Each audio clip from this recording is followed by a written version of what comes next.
আজকে সংবিধান ক্লাসের গুরুত্বপূর্ণ টপিক সিটিজেনশিপ বা নাগরিকতা। ভালো করে দেখো আমরা কীভাবে সিকোয়েন্স ওয়াইজ এগোচ্ছি কনস্টিটিউশন ক্লাসে। ফার্স্ট হয়ে পড়েছি প্রেক্ষাপট, সেকেন্ড গণপরিষদ, থার্ড উৎস ও প্রস্তাবনা, ফোর্থ হচ্ছে অঙ্গরাজ্যগুলোর পুনর্গঠন, তারপরের যে গুরুত্বপূর্ণ সেটা হচ্ছে সিটিজেনশিপ। ঠিক আছে, চলো তাহলে প্রথমেই আমরা ডিসকাস করে নেবো সিটিজেন বলতে কী বুঝি, বা ভারতীয় বা এমনি নর্মাল ক্ষেত্রে নাগরিক বলতে কী বুঝি বলা যাবে? নাগরিক কাকে বলে বা নাগরিক কী বা সিটিজেন কী নিজের ভাষায় বলো।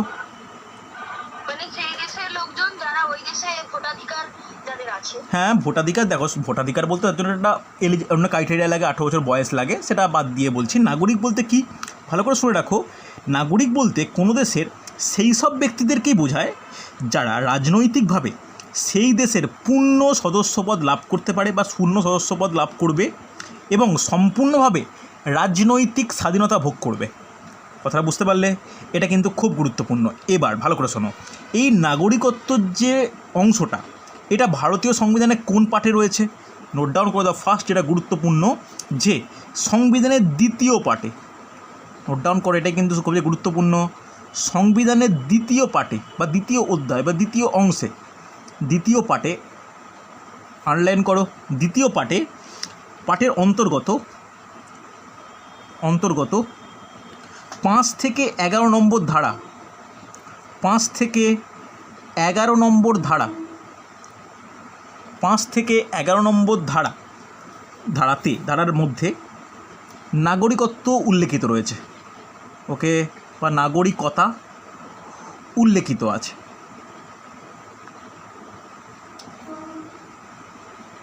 ওকে, এটা কিন্তু খুব ইম্পর্টেন্ট, 5 থেকে 11।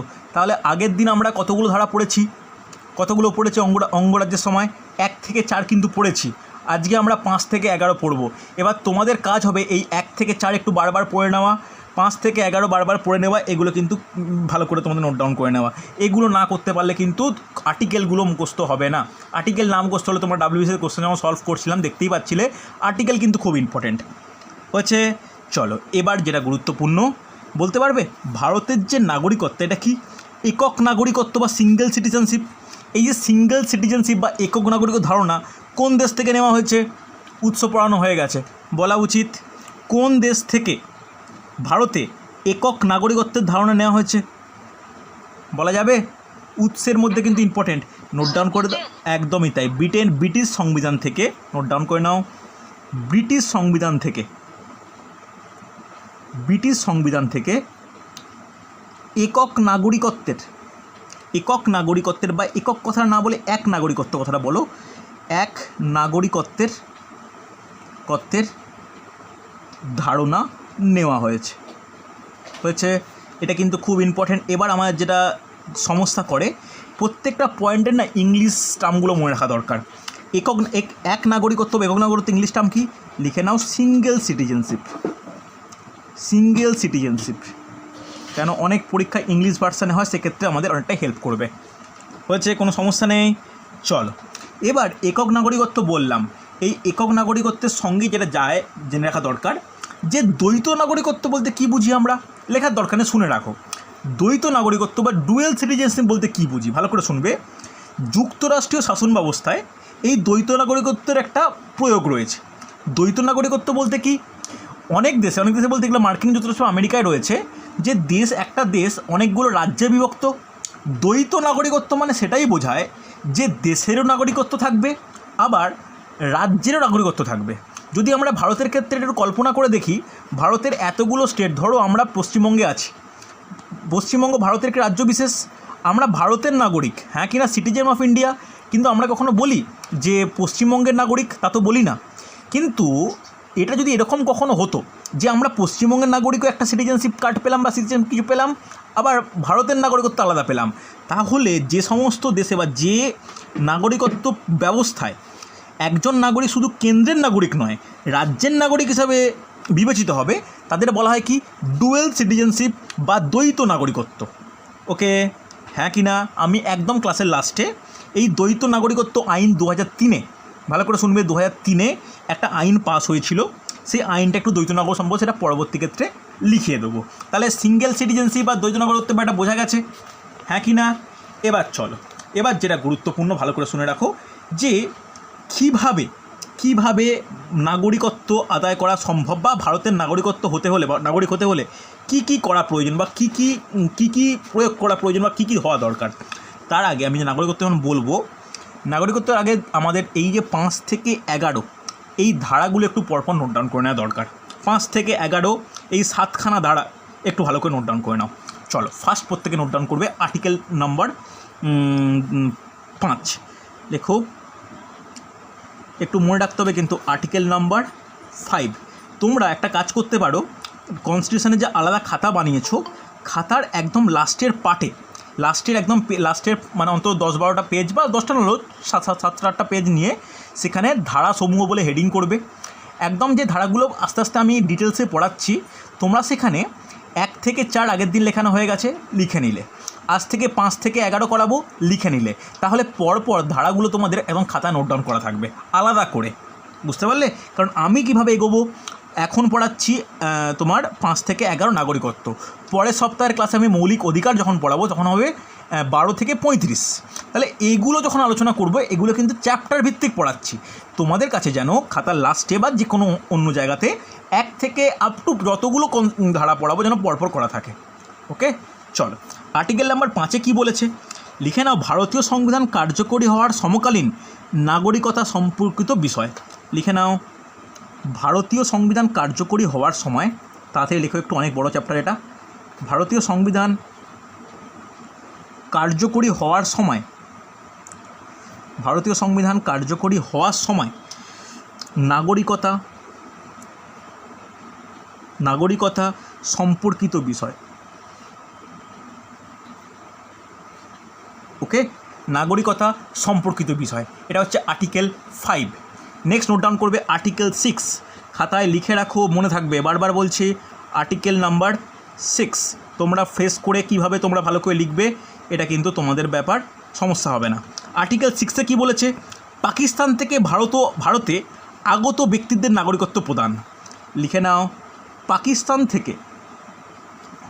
থেকে ভারতে আগত ব্যক্তিদের নাগরিকত্ব প্রদান।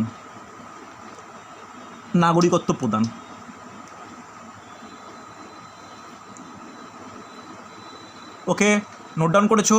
আর্টিকেল নম্বর 7টা আগে লেখো, তারপর আমি টপিকে ঢুকবো, যে কীভাবে কী উপায় ভারতের নাগরিক হওয়ার জন্য, বা লাস্টের টপিক এটাও আলোচনা করব, কি ঘটনা ঘটলে নাগরিকত্ব হারিয়ে ফেলতে পারে মানুষ। চলো এবার দেখো 7 নম্বর আর্টিকেলে কী বলেছে, ভারতের যে অংশ বর্তমানে পাকিস্তানের অন্তর্গত সেই সব অঞ্চলে মানুষের নাগরিকতা নিয়ে আলোচনা। ওকে, এটা কিন্তু 7 নম্বর আর্টিকেল দিয়ে কিন্তু কোশ্চেন আসে, নোট ডাউন করে নাও। ভারতের যে অংশ পাকিস্তানের অন্তর্গত, ভারতের যে অংশ বর্তমানে পাকিস্তানের অন্তর্গত,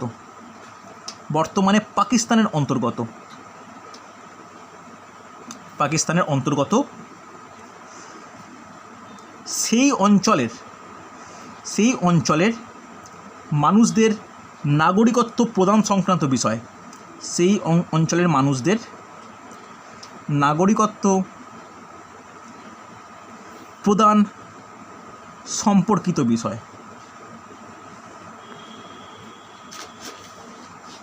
হচ্ছে হ্যাঁ কি না, এটা ইম্পর্টেন্ট কিন্তু।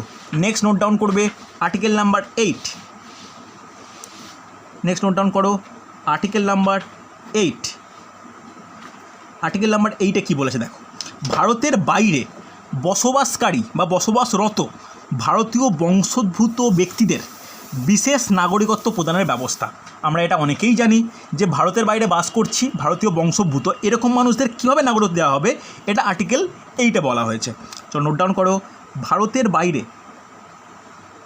ভারতের বাইরে বসবাসকারী, নোট ডাউন করো প্রত্যেকে তাড়াতাড়ি, বসবাসকারী ভারতীয়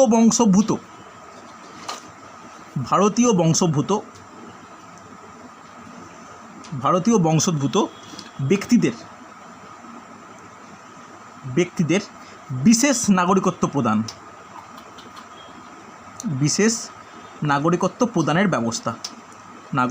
প্রদানের ব্যবস্থা। ওকে, এসন্ন হয়েছে। চলো দেখো নেক্সট আর্টিকেল নাম্বার 9।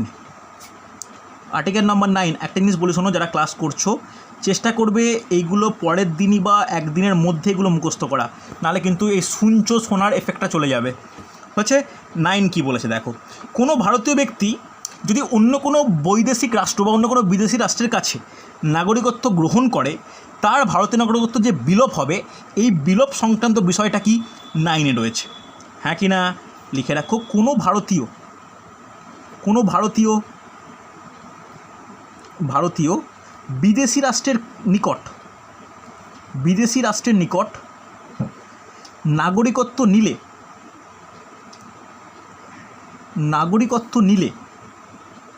নিলে বা গ্রহণ করলে ভারতীয় নাগরিকত্বর বিলোপ সংক্রান্ত বিষয়, ভারতীয় নাগরিকত্ব বা ইন্ডিয়ান সিটিজেনশিপ যে অ্যাবলিশ হয়ে যাবে বা বিলোপ হয়ে যাবে, নাগরিকত্ব বিলোপ সংক্রান্ত বিষয়।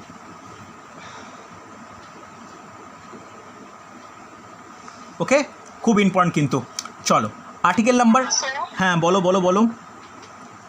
বলছি কেউ হয়তো চাকরি সূত্রে বাইরে থাকে, যেমন আমেরিকায় থাকে, তাহলে সে ওখানকার যে সমস্ত নাগরিকত্ব পাওয়ার জন্য যে ব্যবস্থা সেগুলো সমস্ত করে নিয়েছে কাগজপত্র, তাহলে সে যদি রিটায়ার্ডের পরে মনে করে যে না আমি ইন্ডিয়াতে গিয়ে থাকবো, তাহলে তখন আবার কি নাগরিকত্বের ব্যাপারটা চেঞ্জ করা যায়? ধরো একজন মানুষ 2000 সালে আমেরিকা গেছে, এখানে যে কোনো দেশে গেছে, সেই দেশে সে বসবাসকালীন অবস্থায় সে ওইখানকার নাগরিকত্ব নিল, তখন তাকে যে ইন্ডিয়ান সিটিজেনশিপ আগে তো ছিল, ইন্ডিয়ান সিটিজেন ছিল, তাকে সেটা তাহলে বিলোপ হলো। একসঙ্গে ওই দেশের রুলে দেখতে হবে, যদি ওই দেশের রুলে থাকে যে চলো অন্যান্য একাধিক দেশে নাগরিকত্ব নেওয়া যায়, তাহলে সেটা হলো, কোনো সমস্যা নেই। কিন্তু ধরো এমন কোনো দেশের সঙ্গে ভারতের বৈদেশিক সম্পর্ক ঠিক নয় বা এরকম কোনো নেই যে দুটো দেশে একসঙ্গে যাওয়া যাবে, তখন ভারতের বিলোপ হয়ে যাবে। যখনই বিলোপ হচ্ছে সে তখন ওই দেশের নাগরিক। এবার তার মনে হলো একটা টাইমের পরে সে আবার ভারতের নাগরিকত্ব গ্রহণ করবে, হ্যাঁ কি না? তখন ভারতের নাগরিকত্ব কী করে গ্রহণ করবে? ভারতীয় নাগরিক গ্রহণ করার জন্য আমাদের কিছু সংবিধানের এই যে 8 নম্বর ধারা যেখানে বলেছে যে ভারতীয় বংশোদ্ভূত ব্যক্তিদের নাগরিকত্ব ব্যবস্থা, এই ব্যবস্থার আওতায় সে আসবে, শর্তগুলো পূরণ করবে, আবার ভারতের নাগরিকত্ব পাবে। আজকে যে ক্লাসটা করার পর তুমি দেখবে যে ভারতের নাগরিকত্ব পাওয়াটা কতটা ইজি, হ্যাঁ কি না? এটা কিন্তু খুব ইজি, ঠিক আছে? আমি এই পয়েন্টগুলো আমি আগে প্রত্যেকটা বলে নিই। যখন নাগরিকত্ব অর্জনের প্রক্রিয়াগুলো বুঝবে, তখন নাগরিকত্ব আইন 1955 যখন আলোচনা করব, তখন দেখবে আর কোনো তোমাদের ডাউট থাকছে না। এটা দেখতে পাবে যে বিদেশিরা ভারতের নাগরিকত্ব নিচ্ছে এবং নেওয়ার প্রসিডিওরটা কী। তার সঙ্গে আমরা আলোচনা করব সিএ এনআরসি যে ব্যাপারটা রিসেন্ট অ্যাড হয়েছে, সেই ব্যাপারটা নিয়ে আমরা আলোচনা করব। ওকে, দেখো next article number 10। Next article number 10, 10 নম্বর আর্টিকেলে কি বলেছে? এই আর্টিকেল কিন্তু মুখস্থ রাখতে হবে। আজকে হয়ে গেলে কিন্তু 1 থেকে 11 কিন্তু কমপ্লিট হয়ে যাচ্ছে, এরপরে 12 থেকে মৌলিক অধিকার, সেটা কিন্তু আরও কমপ্লিকেটেড, ভালো করে মনে রাখো। দেখো 10 নম্বর কি বলেছে, ভারতীয় সংসদ কর্তৃক নাগরিক রূপে স্বীকৃত ব্যক্তিদের নাগরিকত্ব কীভাবে বজায় থাকবে, এটা কি বলেছে আর্টিকেল 10-এ। ওকে, নোট ডাউন করে নাও। ভারতীয় সংসদ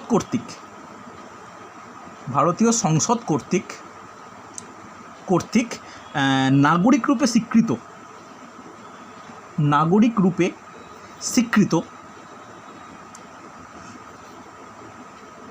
স্বীকৃত ব্যক্তিদের নাগরিকত্ব বজায় সংক্রান্ত বিষয়,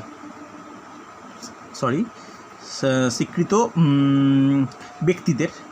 ব্যক্তিদের নাগরিকত্ব বজায় সংক্রান্ত বিষয়, এটা কি? এটা হচ্ছে আর্টিকেল 10।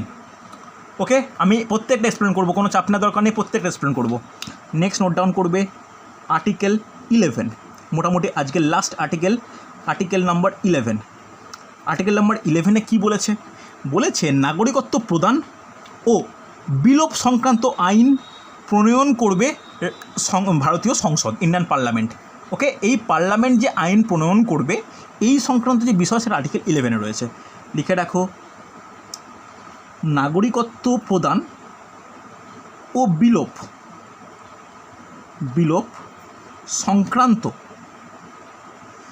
সংক্রান্ত আইন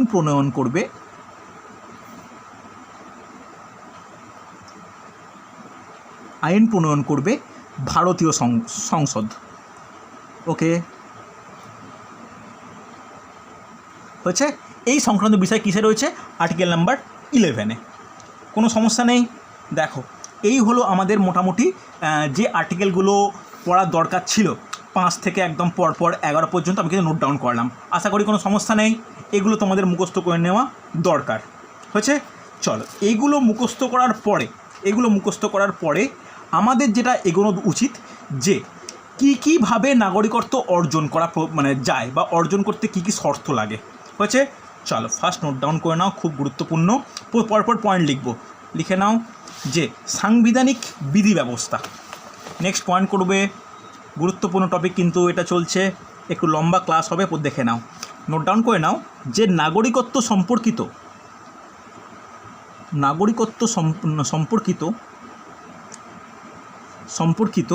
সাংবিধানিক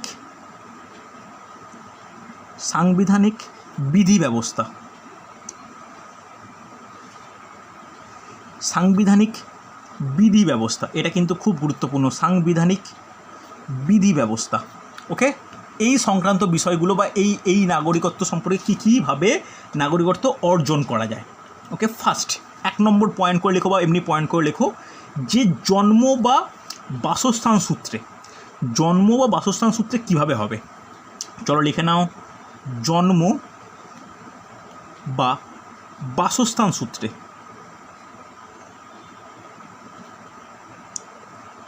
দেখো, আমরা বেশিরভাগই যারা নাগরিক হই তারা কিন্তু বেশিরভাগই জন্মসূত্রে, হ্যাঁ কি না? আমরা ভারতে জন্মগ্রহণ করেছি বা আমাদের ভারতে বসবাস করি, এই কারণে কিন্তু নাগরিকত্ব অর্জন করেছি। যেমন দেখো, আমাদের কেউ দেখে তোমরা বলো, আমি যে 5টা আর্টিকেল লেখালাম তার মধ্যে 5 নম্বর আর্টিকেলে কী বলেছে? 5 নম্বর আর্টিকেলে কী বলেছে বলা উচিত, দেখে হলেও বলো। ভারতীয় সংবিধান কার্যকারী হওয়ার সময় নাগরিকত্ব সম্পর্কিত বিষয়। ব্যাস, তাহলে এই যে নাগরিকত্ব সম্পর্কিত বিষয় যে ছিল 5 নম্বরে, যে কীভাবে হবে, তার আন্ডারে 3টে পয়েন্ট খুব গুরুত্বপূর্ণ।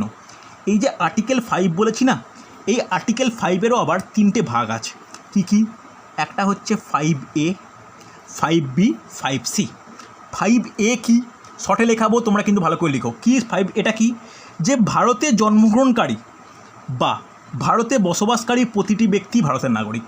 চলো লিখে নাও, ভারতে জন্মগ্রহণকারী ও ভারতে বসবাসকারী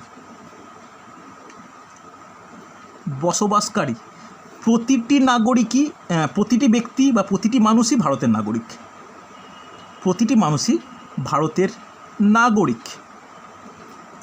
ওকে, হয়েছে। দেখো, 5 নম্বর আর্টিকেল পড়েছি, এটা তার কিন্তু একটা ভাগ। ওকে, এরপর নোট ডাউন করো 5B-তে কী বলেছে? কোনো ব্যক্তির পিতা বা মাতার কেউ একজন ভারতে জন্মগ্রহণ করলে সেই ব্যক্তি ভারতীয় নাগরিকত্ব লাভ করবেন। কথাটা ক্লিয়ার? 5B-তে কী বলা আছে? কোনো ব্যক্তির বাবা মায়ের মধ্যে যে কোনো একজন, পিতা অথবা মাতা বা কেউ একজন ভারতে জন্মগ্রহণ করে, সেই ব্যক্তি ভারতের নাগরিকত্ব লাভ করতে পারে বা লাভ করার জন্য তিনি যোগ্য। লিখে নাও, কোনো ব্যক্তির পিতা বা মাতা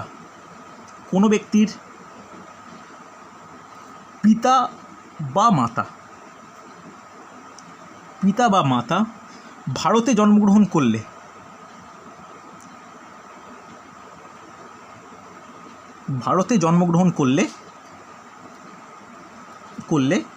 লিখে নাও, আমি আর লিখছি না, যে সেই ব্যক্তি ভারতের নাগরিকত্ব লাভ করবে, হ্যাঁ কি না? চলো এবার দেখো, এই 5C পয়েন্টটা কিন্তু খুব ইন্টারেস্টিং। এই 5C পয়েন্টটি কিন্তু অনেকটা শিথিল করে দেয় ভারতের নাগরিকত্ব অর্জনের। কি বলেছে? কোনো ব্যক্তি ভারতে জন্মগ্রহণ না করলেও সংবিধান কর্তৃক নাগরিকত্ব ধারা যে প্রবর্তন হয়েছে তার আগে অন্তত বা মিনিমাম যদি 5 বছর বা তার বেশি ভারতে বসবাস করে, তিনি ভারতীয় নাগরিকত্ব লাভ করবেন। কথাটা বোঝা গেল? দেখো, খুব গুরুত্বপূর্ণ, লিখে নাও, কোনো ব্যক্তি ভারতে জন্মগ্রহণ না করলে কোনো ব্যক্তি ভারতে জন্মগ্রহণ না করলে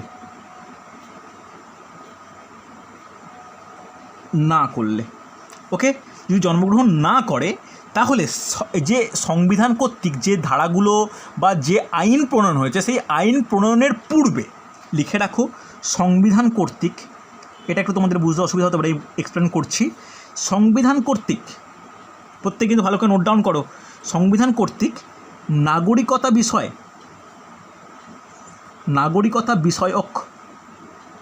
বিষয়ক ধারা প্রবর্তনের পূর্বে কমপক্ষে বা অন্ততপক্ষে, লিখতে পারো, অন্ততপক্ষে 5 বছর ভারতে বসবাস করলে, 5 বছর বা তার বেশি ভারতে বসবাস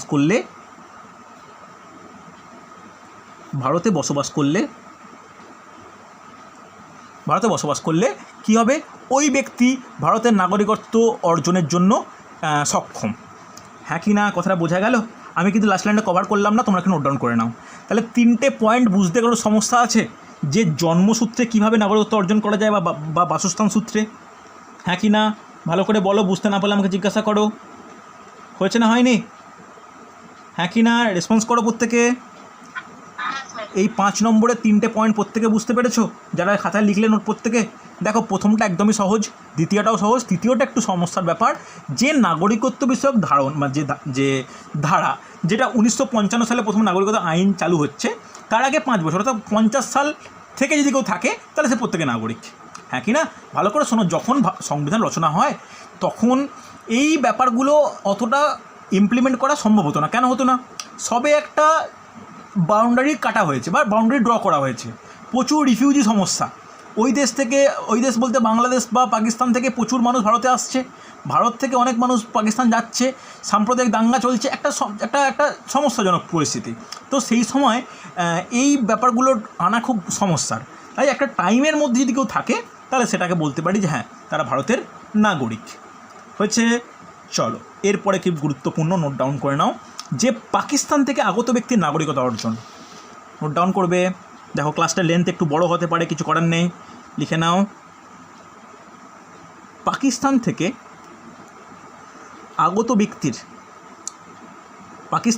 আগত ব্যক্তির নাগরিকতা অর্জন, সেকেন্ড পয়েন্ট। আচ্ছা, আমাকে একজন ধারাগুলোর মধ্যে দেখে হলেও বলো যে পাকিস্তান থেকে আগত ব্যক্তিদের যে নাগরিকত্ব অর্জন হবে, এইটা কত নম্বর ধারায় রয়েছে বলা যাবে? বলা উচিত কত নম্বর? 6 নম্বর ধারা। হ্যাঁ কি না? তাহলে ভালো করে শুনে রাখো, এই 6 নম্বরের মধ্যে কিন্তু অনেক ভাগ আছে। কীরকম ভাগ? 6A, 6B1, 6B2, এটা কিন্তু খুব ইম্পর্টেন্ট হচ্ছে। চলো, এর আন্ডার লিখে নাও 6A, 6এর এ ধারা, যেমন 5A লিখলাম 6A। 6এ কী বলেছে?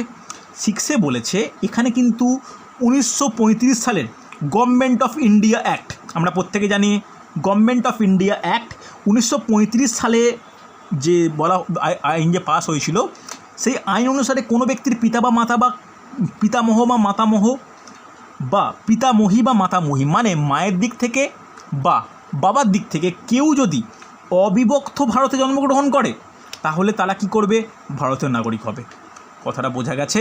ইয়েস অর নো বুঝতে না পারলে বলবে। তাহলে আমরা বলি, শোনো, কোনো ব্যক্তির পিতা বা মাতা বা পিতামহ বা পিতামহী বা মাতামহ বা মাতামহী, মানে কি? মানে বাবা বা মা বা বাবার বাবা বাবার মা বা মায়ের বাবা মায়ের মা, দুদিক থেকে কেউ না কেউ যদি অবিভক্ত ভারতে জন্মগ্রহণ করে থাকে তাহলে সেটা কী হবে? সেই ব্যক্তি ভারতের নাগরিকত্ব লাভ করবে। বোঝা গেছে? লিখে নাও, কোনো ব্যক্তির বাবা কিংবা মা বা পিতামহ বা পিতামহী, তোমরা কিন্তু বুঝে নিও, পিতামহী কিংবা মাতামহ বা মাতামহী, আশা করি সমস্যা নেই, অবিভক্ত ভারতে জন্মগ্রহণ করলে ব্যাপারটা বোঝা গেল? এটা কিন্তু বলেনি যে বিভক্ত ভারত, এরা অবিভক্ত ভারত জন্মগ্রহণ করলে। এই যে ব্যাপারটা বলা হয়েছে এটা কিসের, লিখে রাখো গভর্নমেন্ট অফ ইন্ডিয়া অ্যাক্ট 1935, এই অনুসারে কিন্তু এই 6A আমরা সংবিধানে ইনক্লুড করেছি। কেন তোমরা ভালো করে শুনে রাখো, আমরা বলতাম না যে সংবিধানের উল্লেখযোগ্য বিষয়গুলো 1935-এর গভর্নমেন্ট অফ ইন্ডিয়া অ্যাক্ট থেকে পেয়েছি, এটাও তার মধ্যে একটি। বোঝা গেছে হ্যাঁ কি না? চলো নেক্সট 6B1। 6B এর দুটো আছে, 6B এর 1। 6B এর 1 কী বলেছে ভালো করে শোনো, ইন্টারেস্টিং ব্যাপার, যে 1948 সালের 19শে জুলাই বা তারপরে যারা ভারতবর্ষে এসেছেন কিন্তু 1950 সালের 26 জানুয়ারির পূর্বে কর্তৃপক্ষর কাছে আবেদন করে নিজের নাম নথিভুক্ত করেছিলেন, তারা ভারতের নাগরিকত্ব হিসাবে কী করবেন, বিবেচিত হবে। এটা কিন্তু খুব ইম্পর্ট্যান্ট। বা এরকমও একটা ধারা, এর একটা সাব ধারা বলা যায়, সেটা আমি পরে লেখাচ্ছি। দুটো ধারা 6B1, 6B2, এই ধারাটাকে দুটো ভাগে স্প্লিট করা হয়েছে। কী কীভাবে ভাগ করা হয়েছে? একটা আবেদনের ভিত্তিতে ভাগ করা হয়েছে, একটা আগতর ভিত্তিতে ভাগ করা হয়েছে। আগত বলতে একটা ডেট খুব ইম্পর্ট্যান্ট, কী কোন ডেট, 1948 সালের 19শে জুলাই। এই পূর্বে যারা পাকিস্তান থেকে ভারতে চলে এসছে নাগরিক, আবার ওই ডেটের আগে পাকিস্তান থেকে ভারতে এসছে, কিন্তু স্বাধীনতা বলছি, সংবিধান কবে কার্যকর হয়েছে, 1950 সালের 26শে জানুয়ারি। তার আগে যারা আবেদন করেছে তারা নাগরিক হবে। তাহলে আগত পার্টটা 6B1 মধ্যে আর আবেদন পার্টটা 6B2 মধ্যে। বোঝা গেল?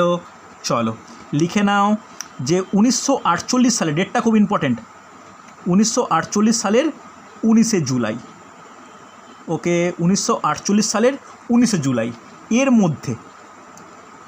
এর মধ্যে যারা পাকিস্তান থেকে ভারতবর্ষে এসেছেন, যারা পাকিস্তান থেকে ভারতে এসেছেন, ওকে বোঝা গেল, তারা প্রত্যেকে ভারতীয় নাগরিকত্ব লাভ করবে বা নাগরিক হিসেবে গণ্য হবে। এরপর খুব গুরুত্বপূর্ণ, যারা এর পরে এসেছেন, এর আগে এসছে মানে কনফার্ম তারা নাগরিক।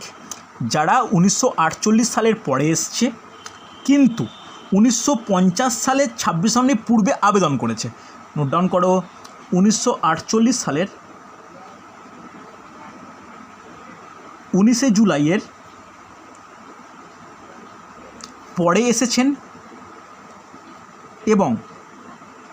এবং 1950 সালের 26শে জানুয়ারির পূর্বে আবেদন করেছেন। কিসের জন্য? নাগরিকত্বের জন্য আবেদন করেছেন। তারা প্রত্যেকে কি, তারা ভারতের নাগরিক হিসাবে বিবেচিত হবেন। হ্যাঁ কি না? হয়েছে? তবে ব্যাকেটে একটা জিনিস লিখে রাখো, আবেদন করার পূর্বে কমপক্ষে 6 মাস ভারতে থাকতে হবে। নোট ডাউন করে নাও, আবেদন করার পূর্বে কমপক্ষে বা মিনিমাম 6 মাস ভারতে থাকা আবশ্যক। হয়েছে? নোট ডাউন করেছো প্রত্যেকে, ভারতে থাকা আবশ্যক হয়েছে। এটা হচ্ছে 6B2 নম্বর ধারা। কোনো অসুবিধা থাকলে বলবে আমাকে, এটা কিন্তু খুব ইম্পর্ট্যান্ট হয়েছে। চলো এরপরে পাকিস্তান থেকে যে ভারতে আসা কীভাবে মানুষজন নাগরিক পাবে, এর আওতায় আরেকটা ধারা রয়েছে, এটা হচ্ছে 7 নম্বর ধারা। দেখো 7 নম্বর ধারা সম্বন্ধে আমরা মোটামুটি আইডিয়া জানি, আমরা বলে দিয়েছি। 7 নম্বর ধারায় কী বলেছে? 7 নম্বর ধারায় বলেছে যে পাকিস্তানের যেটা ভারতের যে অংশটা পাকিস্তানের অন্তর্গত। তাহলে ভালো করে শুনে রাখো, একটা ডেট এখানে খুব ইম্পর্টেন্ট, 1947 সালের 1 মার্চ কোনো ব্যক্তি ভারতীয় ভূখণ্ড থেকে পাকিস্তানে চলে গেলে সেই ব্যক্তিরা কখনোই ভারতের নাগরিকত্ব লাভের যোগ্য হিসাবে বিবেচিত হবে না। খুব ইম্পর্ট্যান্ট কিন্তু এটা, নোট ডাউন করে নাও। 1947 সালের 1 মার্চ ডেটটা কিন্তু ইম্পর্ট্যান্ট, ডেটগুলো খুব ইম্পর্ট্যান্ট। এই তারিখের পর এরপর কোনো ব্যক্তি মানে ব্যাপারটা বুঝতে পারছো যে এই সময় কী হচ্ছে, আমাদের মোটামুটি পাকিস্তান প্রস্তাব গৃহীত হয়ে গিয়েছিল। তো এরপরে কোনো ব্যক্তি যদি ভারতীয় ভূখণ্ড থেকে পাকিস্তানে চলে যায়, ওকে, তাহলে সেই ব্যক্তি আর ভারতের নাগরিকত্ব লাভের যোগ্য হিসাবে বিবেচিত হবেন না। ওকে, লিখে নাও, কোনো ব্যক্তি ভারত থেকে পাকিস্তান চলে গেলে ভারত থেকে চলে গেলে সেই ব্যক্তি নাগরিকত্ব সম্পর্ক নাগরিক হিসাবে বিবেচিত হবে না, ভারতের নাগরিক হিসাবে হবে না। বলো বোঝা গেছে? দেখো আমি প্রথমে কিন্তু ধারাগুলোকে লিখিয়েছি, এরপর ধারাগুলোকে ব্যাখ্যা করছি, মানে ব্যাখ্যা বলতে একটু মানে কি বলবো ডিটেলসে আলোচনা হচ্ছে, হ্যাঁ কি না? কোনো সমস্যা নেই? তাহলে চলো আমরা মোটামুটি 11র মধ্যে, ভালো করে শোনো, 11র মধ্যে আমাদের 7 পর্যন্ত কমপ্লিট। এরপরে যে 8, 9, 10, 11 এইগুলো কিসের ওপর ডিপেন্ড করব? এগুলো পরপর আলোচনা হবে যে বিদেশে বসবাসকারী নাগরিকত্ব কি, মানে বিদেশে বসবাসকারী ভারতীয়দের ক্ষেত্রে কীভাবে নাগরিকত্ব অর্জন হবে। চলো তাহলে পাকিস্তান থেকে আসা কমপ্লিট। এবার নেক্সট নোট ডাউন করো, বিদেশে বসবাসকারী ভারতীয়দের নাগরিকত্ব অর্জন। নেক্সট নোট ডাউন করবে। হ্যাঁ বলো, বুঝতে পারলাম না, কেউ কিছু বলছো? স্যার বলছি যে যারা হচ্ছে পাকিস্তানে চলে গেল, ওরা যদি আবার যদি ভারতে 6 মাস যদি থাকে তাহলে ওরা নাগরিকত্ব পাবে? তারা নাগরিকত্ব পাবে, সেটা হচ্ছে দেখতে হবে তোমার 1950 সালের ক্ষেত্রে হচ্ছে কি না। ঠিক আছে, দেখো ভালো করে শোনো, 47 সালের আগে চলে গেল, তারা যোগ্য নয়। এবার তাদেরকে নাগরিক হওয়ার জন্য কী করতে হতো? 48 সালের আগে চলে আসলেই হতো, হ্যাঁ কি না? বা 48 সালে 19 জুলাইয়ের পর এলো, 6 মাস থাকলো, অ্যাপ্লাই করলো, তখন আবার বিবেচিত। কথাটা বোঝা গেল, হ্যাঁ কি না? বুঝতে না পারলে বলবে আমাকে। যে যদি চলে যায় 1 মার্চের আগে 48 সালের, সে ভারতের নাগরিকত্ব নয় বলেই গেছে, সে ভারতের নাগরিকত্ব চায় না বলেই সে গেছে অন্য দেশে। এবার যখন সে মনে হবে না ভারতে আসতে হবে, 6 মাস থাকতে হবে, অ্যাপ্লাই করতে হবে, মিটে গেল, হ্যাঁ কি না? বোঝা গেছে? তবে এটুকু বলে রাখি, তোমরা যখনই দেখবে বারবার ভারতীয় নাগরিকত্ব আইন বলো বা ভারতের নাগরিকত্ব, এটা কিন্তু খুব একটা কঠিন নয়, এটা যথেষ্ট ইজি ব্যাপার। ইজি বলতে কি, এত কন্ডিশান আছে নাগরিকত্ব পাওয়ার, তো একটা না একটা স্যাটিসফাই করবে, নাগরিকত্ব পাবে, বুঝছে? তো এটা খুব একটা কঠিন আমার তো মনে হয় না। চলো নেক্সট নোট ডাউন করবে, বিদেশে বসবাসকারী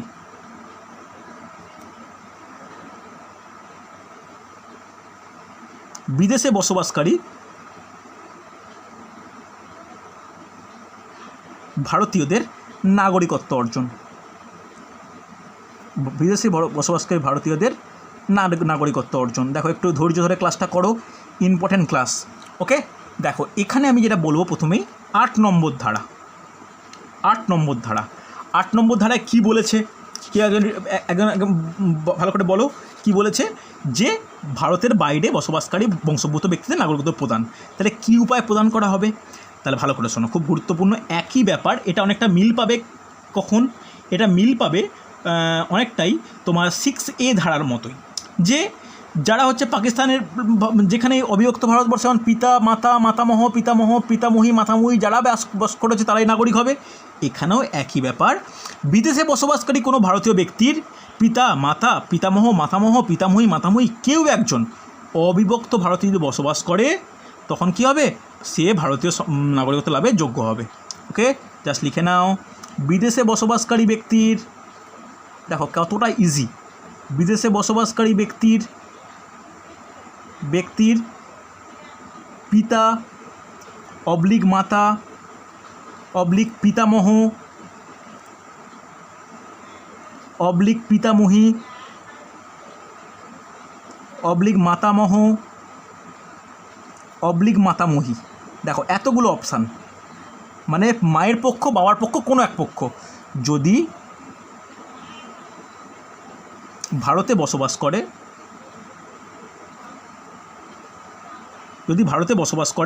তাহলে কি বসবাস করার কথা ঠিক শোনায় না, একটু কেটে দাও, ভুল বললাম, জন্মগ্রহণ করে, বসবাসটা একদম ঠিক না, জন্মগ্রহণ করে, তাহলে কি হবে? তাহলে ওই ব্যক্তি ভারতীয় নাগরিকত্ব লাভের যোগ্য হবে।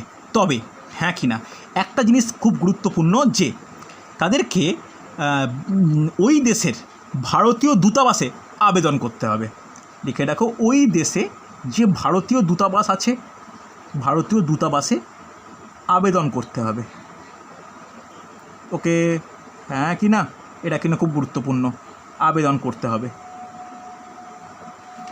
হচ্ছে দূতাবাসে আবেদন করা প্রয়োজন। আবেদন করলে তখন এই 8 নম্বর ধারা অনুযায়ী নাগরিকত্ব পাবে, হ্যাঁ কি না? বোঝা গেছে?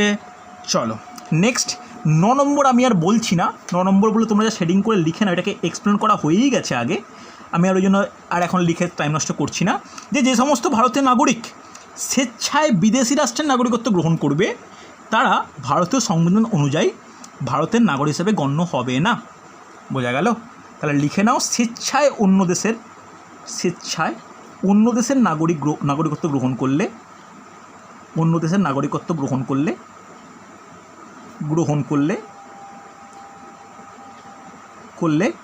এই দেশের নাগরিকত্ব হবে না, এই দেশের নাগরিক হিসাবে গ্রহণ হবে না। ওকে, জাস্ট এইটুকু পয়েন্ট লিখে রাখো, নাগরিক হিসাবে গণ্য হবে না। হচ্ছে এই গেল 9 নম্বর আর্টিকেল, আগেও লিখি, জাস্ট এক্সপ্লেন করলাম। নেক্সট 10 নম্বর আর্টিকেল কী বলেছে, এক্সপ্লেনেশন কী দেখো।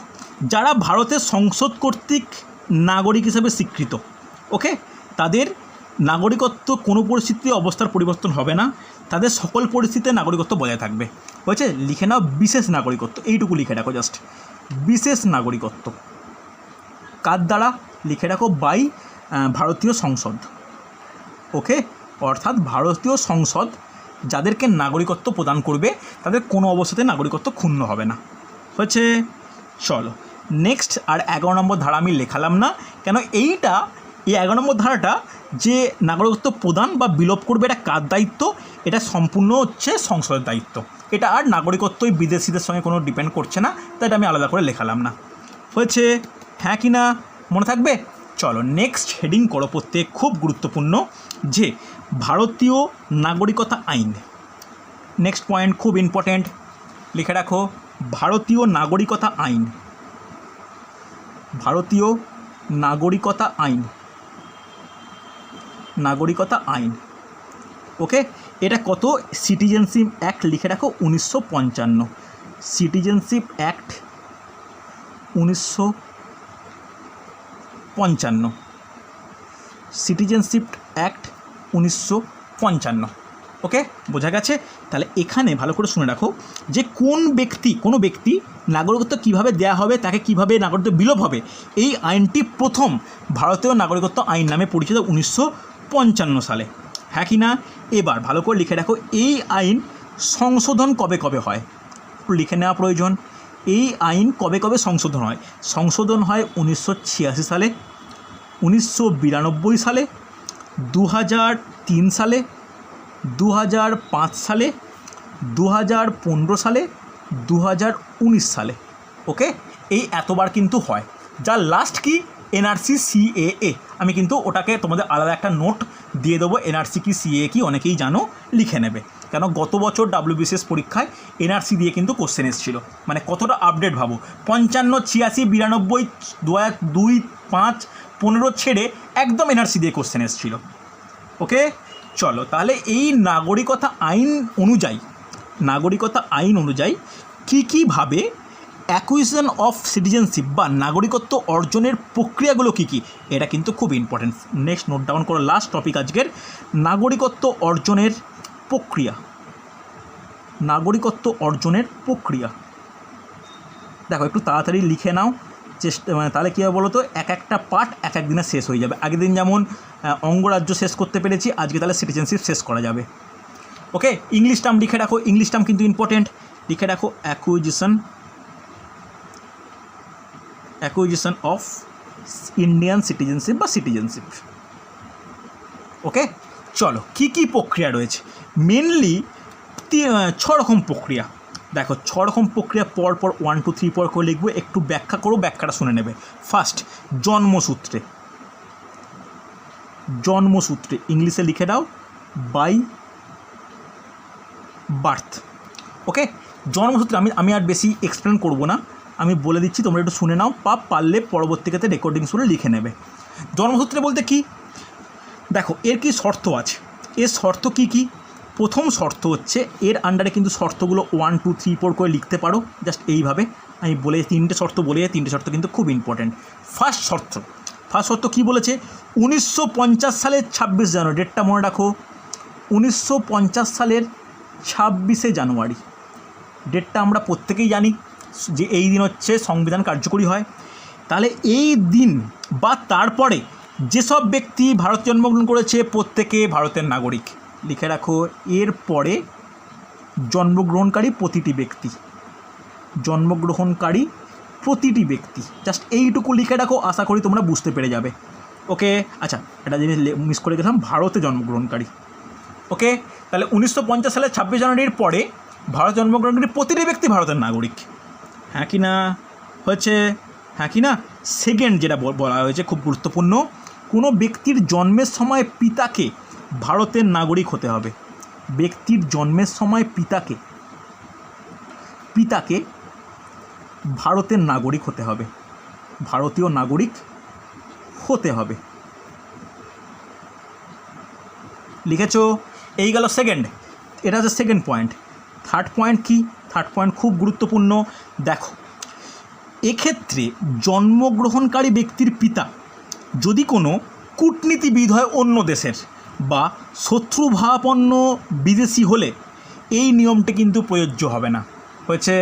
লিখে রাখো, ব্যক্তির পিতা শত্রুভাবাপন্ন দেশের নাগরিক হলে বা শত্রুভাবাপন্ন বিদেশি হলে বা কূটনীতিবিদ হলে, লিখে রাখো পিতা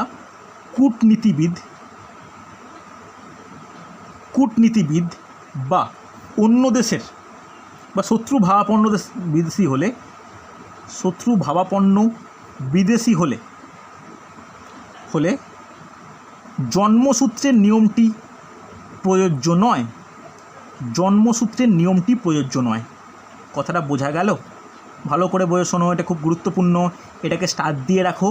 এটা এই দুটো যে নিয়ম, এইটা তার অপোজিট। বোঝা গেছে?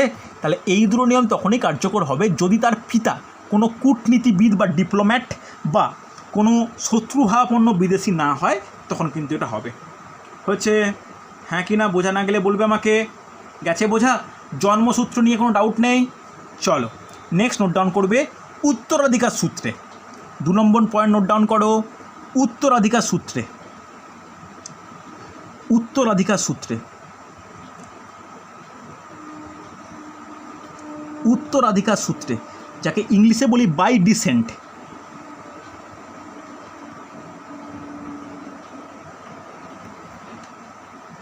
By descent. দেখো, এই উত্তরাধিকার সূত্রে বলতে কি বুঝি আমরা, কি ব্যাপারটা কি, ভালো করে শুনে নাও। আমি লেখাচ্ছি না। যে 1950 সালের 26 জানুয়ারি বা তারপরে কোনো ব্যক্তি ভারতের বাইরে জন্মগ্রহণ করলে যদি তাদের পিতা বা মাতার মধ্যে কোনো একজন জন্মের সময় ভারতের নাগরিকত্ব হয়, তখন বাই ব্লাড বা রক্তের সম্পর্ক অনুযায়ী বা উত্তরাধিকার সূত্রে তিনি ভারতের নাগরিকত্ব লাভ করবে। ওকে, তাহলে এই নিয়মটা কাদের ক্ষেত্রে প্রযোজ্য? যারা ভারতের বাইরে জন্মগ্রহণ করলে। লিখে রাখো, ভারতের বাইরে জন্মগ্রহণ করার ক্ষেত্রে, বাইরে জন্মগ্রহণ করার ক্ষেত্রে। নোট ডাউন করেছো? Yes or no? এটা কিন্তু খুব গুরুত্বপূর্ণ। তাহলে বাইরে জন্মগ্রহণ করার ক্ষেত্রে যদি পিতা বা মাতা কেউ একজন জন্মের সময় যখন জন্মাচ্ছে তখন যদি ভারতের নাগরিক হয়ে থাকে, তাহলে উত্তরাধিকার সূত্রে সেও কী হবে? ভারতেরই নাগরিক হবে। হ্যাঁ কি না? কোনো অসুবিধা থাকলে বলবে আমাকে। হয়েছে না হয়নি? নোট ডাউন করেছো? চলো নেক্সট নোট ডাউন করবে, খুব গুরুত্বপূর্ণ, যে নথিভুক্তকরণ। নেক্সট নোট ডাউন করবে নথিভুক্তকরণ। 3 নম্বর নোট ডাউন করো, নথিভুক্তকরণের মাধ্যমে। নথিভুক্তকরণের মাধ্যমে, যাকে ইংলিশে বলতে পারি বাই রেজিস্ট্রেশন। By registration. তাহলে নথিভুক্তকরণের মাধ্যমে কীভাবে সম্ভব? দেখো, এর কিছু বিশেষ পয়েন্ট আছে, পয়েন্টগুলো ভালো করে শুনে নাও। আমি রেকর্ডিংয়ের সময় বা অন্য টাইমে দেখে নিও কী বলেছে, ভালো করে শোনো। কারা আবেদন করতে পারবে? নথিভুক্ত বলতে আবেদনের ভিত্তিতে কারা আবেদন করতে পারবে? তাহলে ভালো করে শুনে রাখো, প্রথম দুটো পয়েন্ট কনফার্ম, একটা জন্মসূত্রে, একটা উত্তরাধিকার সূত্রে। হ্যাঁ কি না? তবে নেক্সট যেটা খুব গুরুত্বপূর্ণ, যে পয়েন্টগুলো লিখে রাখতে পারো। এখানে প্রথম পয়েন্ট আমি যেটা বললাম, যে ভারতের বাইরে বসবাসকারী সকল ভারতীয় ব্যক্তি এরা হচ্ছে নথিভুক্ত আবেদন করতে পারে। ভারতের বাইরে বসবাস করে সকল ভারতীয় ব্যক্তি নথিভুক্ত করতে পারে, লিখে নিতে পারো ফার্স্ট পয়েন্ট। সেকেন্ড পয়েন্ট, ভারতীয় বংশোদ্ভূত সেই সকল ব্যক্তি ভারতীয় নাগরিকত্বের নাম নথিভুক্ত করতে পারে যদি তারা কমপক্ষে 7 বছর ভারতে বসবাস করে। লিখে নাও সেকেন্ড পয়েন্ট, কমপক্ষে 7 বছর ভারতে বসবাস করে। হ্যাঁ কি না? এটা কিন্তু খুব গুরুত্বপূর্ণ, বসবাস করে। ফার্স্ট পয়েন্টটা বলেইছি আমি, যারা ভারতের বাইরে বসবাস করে সকল ভারতীয় ব্যক্তি তারা নাগরিকের জন্য অ্যাপ্লাই করতে পারে। আর সেকেন্ড, যারা কমপক্ষে 7 বছর ভারতে বসবাস করেছে। এবার থার্ড পয়েন্ট কি, ভালো করে শোনো, যদি সেই সকল ব্যক্তি যারা বংশোদ্ভূত হলেও সাধারণভাবে অবিভক্ত ভারতের বাইরে কোনো দেশে বসবাস করেছে। ওকে, লিখে রাখো ভারতীয় বংশোদ্ভূত, ভারতীয় বংশোদ্ভূত, যারা ভারতীয় বংশোদ্ভূত কিন্তু অবিভক্ত ভারতের বাইরে বসবাস করেছে তারা অ্যাপ্লাই করতে পারে। হয়েছে? চলো এরপরে নেক্সট নোট ডাউন করো বিবাহ। তাহলে বিবাহ বলতে কি, কোনো ব্যক্তি যদি ভারতীয় নাগরিককে বিয়ে করে তাহলে যদি সেই ব্যক্তি বিবাহের সঙ্গেও 7 বছর ভারতে থাকে, 7 বছর ভারতে থাকে, তাহলে সে কিন্তু অ্যাপ্লাই করতে পারে। 7 বছর ভারতে থাকতে হবে, তার সঙ্গে বিয়ে করতে হবে। তাহলে প্লাস বলে লিখে রাখলাম। বিবাহটাও ইম্পর্টেন্ট, সে ছেলে মেয়েকে বিয়ে করলো বা মেয়ে ছেলেকে বিয়ে করলো উভয়ই নাগরিকত্ব পেতে পারে। একটাই কন্ডিশান, মিনিমাম 7 বছর তাকে ভারতে থাকতে হবে। হ্যাঁ কি না? এটা কিন্তু খুব গুরুত্বপূর্ণ। হচ্ছে? চলো নেক্সট নোট ডাউন করার প্রয়োজন, যেটা জানার দরকার যে নথিভুক্তকরণ বললাম, নেক্সট হচ্ছে ন্যাশনালাইজেশান। এটা কিন্তু খুব ইম্পর্ট্যান্ট, নোট ডাউন করবে। দেশীয়করণ, এটা কিন্তু অনেকে একটু বুঝতে সমস্যা হবে, ভালো করে নোট ডাউন করে নাও। দেশীয়করণ ব্যাখ্যাটা লিখে নাও, বাই ন্যাশনালাইজেশান। দেখো আমি যে পয়েন্টগুলো লিখছি না, মুখে বলছি, তোমরা কিন্তু সেগুলো নোট ডাউন করে নিও, তাহলে পড়তে সুবিধা হবে। ওকে, দেশীয়করণ বা ন্যাশনালাইজেশান। তাহলে দেশীয়করণ বা ন্যাশনালাইজেশান বলতে কি, ভালো করে শোনো। বিদেশি ব্যক্তিরা ভারতীয় সরকার কর্তৃক নির্ধারিত কিছুগুলো শর্ত সাপেক্ষ আবেদন করার পরে দেশীয়করণের মাধ্যমে নাগরিকত্ব অর্জন করতে পারে। তাহলে শর্ত সাপেক্ষ, এটা কার দ্বারা স্বীকৃত? সংসদ ঠিক করেছে কী কী শর্ত হবে। এই শর্তগুলো পরপর নোট ডাউন করে নেওয়া একটু প্রয়োজন। শর্তগুলো কি ইম্পর্টেন্ট আমি বলছি, একটু নোট ডাউন করে নাও যে কী কী শর্তের সাপেক্ষে বিদেশি ব্যক্তিরা ভারতের নাগরিকত্ব পাবে। ভালো করে শোনো, দেখতে হবে যে বিদেশি ব্যক্তি নাগরিকত্ব চায় ভারতের, তাদের দেশে ভারতীয় নাগরিকত্ব অর্জনের সুবিধা আছে কিনা, যেটা আমি প্রথমে আলোচনা করছিলাম। ভারতীয় নাগরিকত্বের সুবিধা আছে কিনা লিখে নাও। বিদেশি দেশের ভারতীয় নাগরিকত্ব সুবিধা আছে কিনা, ভারতীয় নাগরিকত্বের সুবিধা আছে কিনা। নাও থাকতে পারে, যদি থাকে নিশ্চিন্তে ভারতের নাগরিকত্ব পেয়ে যাবে। সেকেন্ড পয়েন্ট খুব গুরুত্বপূর্ণ, বিদেশি আবেদনকারী নিজের দেশের নাগরিকত্ব পরিত্যাগ করেছে কিনা। ওকে, নোট ডাউন করো, নিজের দেশের নাগরিকত্ব পরিত্যাগ। ওকে, নিজের দেশের নাগরিকত্ব পরিত্যাগ, এটা কিন্তু খুব গুরুত্বপূর্ণ। হচ্ছে নাগরিকত্ব পরিত্যাগ করলে তবে সে ভারতের জন্য অ্যাপ্লাই করতে পারবে। হ্যাঁ কি না? চলো ভালো করে শোনো।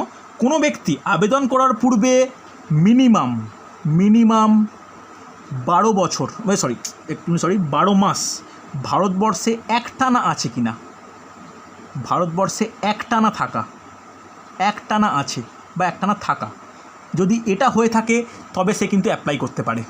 নেক্সট, ভারত সরকারের আন্ডারে সরকারি চাকরি লিখে নাও।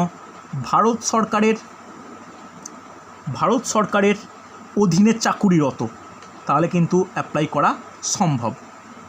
চাকুরিরত অ্যাপ্লাই সে করতেই পারে যদি সে চাকুরিরত হয়ে থাকে।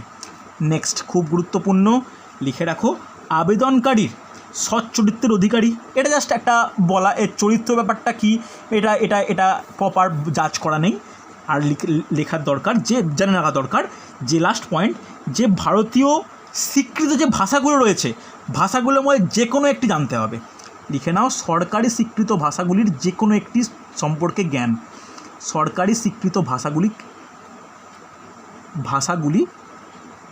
ভাষাগুলির মধ্যে যে কোনো একটি জানা। ওকে, যে কোনো একটি জানা, যদি জানা থাকে তবে সে অ্যাপ্লাই করতে পারে। আর একটা পয়েন্ট অ্যাড করতেই পারো যে স্থায়ীভাবে ভারতে বসবাসের ইচ্ছা আছে কি না, যদি সেটা থাকে তাহলে খুব ইজিলি নাগরিকত্ব পাওয়া যায়। হ্যাঁ কি না?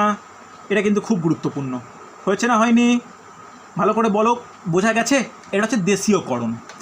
নেক্সট পয়েন্ট করে নাও, ভারতভুক্তিকরণ, ইনকর্পোরেশন অফ টেরিটরি।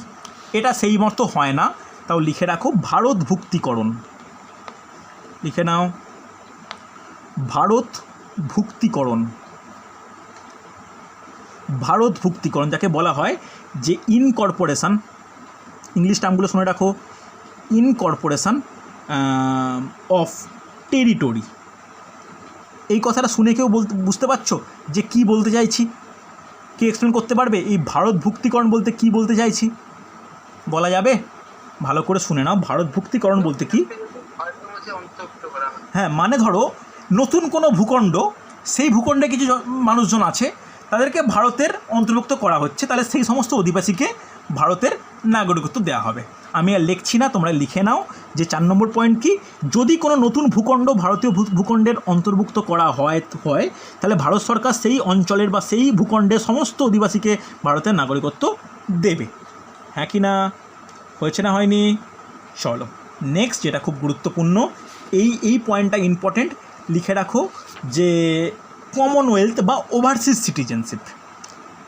লিখে নাও যে ওভারসিজ সিটিজেনশিপ যাকে বলে অনাবাসী ভারতীয়, অনাবাসী ভারতীয়, এটাই আমাদের লাস্ট পয়েন্ট আজকে।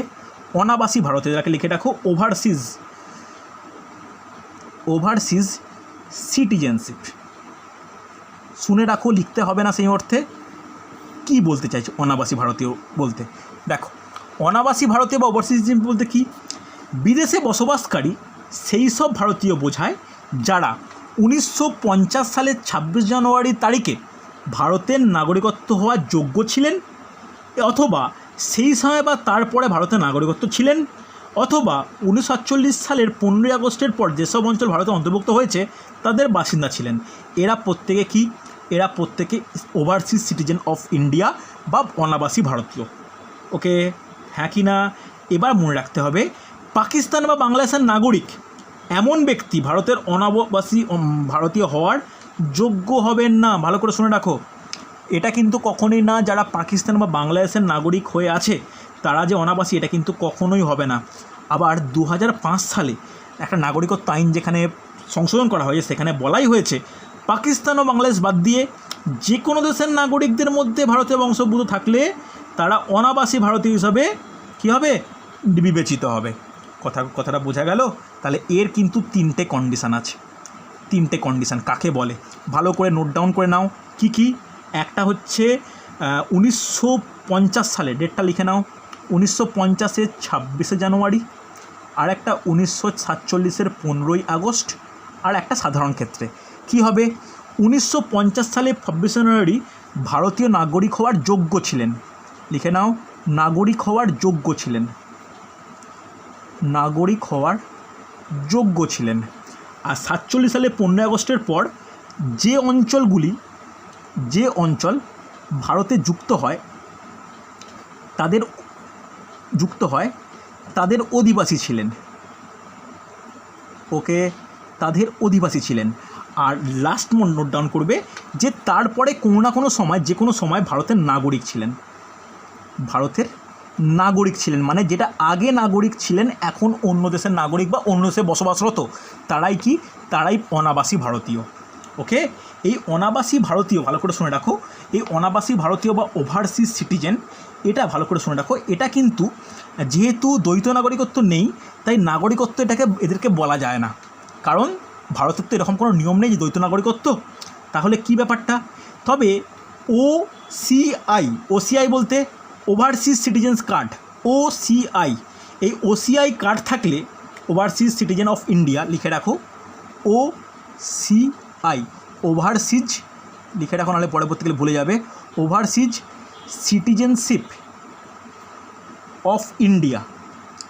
যদি এই কার্ডটা কারু কাছে থাকে, এখানে একটা কার্ড দেওয়া হয়, এই কার্ড যদি কারু কাছে থাকে তাহলে সেই সমস্ত বিদেশিরা ভারতে বিশেষ কিছু সুবিধা পায়, ভিসা বা বসবাস করার জন্য বা কাজ করার জন্য ভিসা পেতে পারে। লিখে রাখো, ভারতে বসবাস বা কাজ করার জন্য ভিসা পেতে পারে। ওকে, যদি এই কার্ডটা কারোর থাকে। তবে কখনও তারা ভারতের নাগরিকত্ব হবে না যদি সে ওই দেশের নাগরিকত্ব না ছেড়ে দেয়। কথাটা বুঝতে পারলে? এই হচ্ছে অনাবাসী ভারতীয় সম্পর্কে আলোচনা। দেখো এইভাবে কিন্তু ভারতের নাগরিকত্ব হওয়া সম্ভব হয়েছে। দেখো তাহলে আমার কি বাকি থাকলো, কি পয়েন্ট বাকি থাকলো বলতে ছোট্ট পয়েন্ট বাকি আছে, সেটা হচ্ছে PIO, peoples of Indian origin, যাকে ভারতীয় বংশোদ্ভূত বলা হয়। কিভাবে ভারতীয় বংশোদ্ভূত হয় আমি এই পয়েন্টটা তোমাদেরকে একটা নোট দিয়ে দেবো। তারপরে আলোচনা করে দেবো যে ভারতীয় নাগরিকত্বের অবসান বা টার্মিনেশান কী করে হওয়া সম্ভব, যদি নাগরিকত্ব পরিত্যাগ করতে পারে, কোনো ভিতরে কোনো ষড়যন্ত্র করতে পারে, কোনো বহু বছর ধরে বিদেশে কোনো কারাদণ্ড ভোগ করে, এই পয়েন্টগুলো লিখিয়ে দেবো। তারপরে যেটা লাস্ট পয়েন্ট করবো সেটা খুব গুরুত্বপূর্ণ, NRC CAA, এই পয়েন্টটা কিন্তু আমি অ্যাড করে একটা 1 পেজের নোট হবে, আমি তোমায় দিয়ে দেবো। এরপরে তোমরা 2 পেজ ফাঁকা রেখো, ঠিক আছে? নেক্সট ক্লাসে আমি মৌলিক অধিকার স্টার্ট করব, তার আগে তোমাদের নোটটা আমি প্রোভাইড করব এই টপিকের, তোমরা কিন্তু জাস্ট এরপরে অ্যাড করে নেবে। মোটামুটি এতটা পর্যন্ত সিটিজেনশিপের মেন ব্যাপার হয়ে গেল। পরের দিনে যে 3টে পয়েন্ট বাকি থাকলো আমি এটা লিখে দিয়ে দেবো নোট হিসাবে, তোমরা দেখে নিও। ওকে, চলো তাহলে আজকে এতটাই।